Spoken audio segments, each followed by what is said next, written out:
प्राचीन समय की बात है। गंगा तट पर बसी काशी नगरी को स्वयं भगवान शिव की प्रिय नगरी कहा जाता है। मान्यता है कि जब सृष्टि का आरंभ हुआ तब भगवान शिव ने काशी को अपने त्रिशूल पर बसाया और इसे मोक्ष की भूमि बना दिया। इसी कारण यहाँ किया गया हर कर्म और तंक, विशेषकर गंगा स्नान, अत्यंत पवित्र माना गया। एक समय धर्मदास नाम का एक साधारण व्यक्ति काशी से बहुत दूर एक गांव में रहता था। उसके जीवन में दुख, रोग और मानसिक अशांति भरी हुई थी। पाप पुण्य का ज्ञान उसे था, पर जीवन की व्यस्तताओं में वह कभी तीर्थ नहीं जा पाया। एक रात उसे स्वप्न में एक वृद्ध साधु दिखाई दिए। साधु ने कहा, वत्स, यदि जीवन का भार हल्का करना है तो काशी जाकर गंगा में स्नान करो। वहां का जल साधारण नहीं, स्वयं शिव की करुणा है।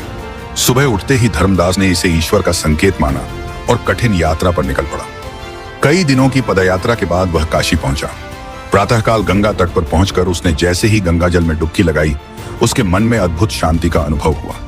ऐसा लगा मानो वर्षों का बोझ उतर गया हो। कहा जाता है कि उसी क्षण आकाश से दिव्य ध्वनि हुई, जो काशी में गंगा स्नान करता है उसके जन्म जन्मांतर के पाप नष्ट हो जाते हैं और उसे मोक्ष का मार्ग मिलता है। धर्मदास का जीवन पूरी तरह बदल गया। उसके मन से भय, क्रोध और मोह समाप्त हो गया। वह काशी में रहकर सेवा और भक्ति में जीवन बिताने लगा।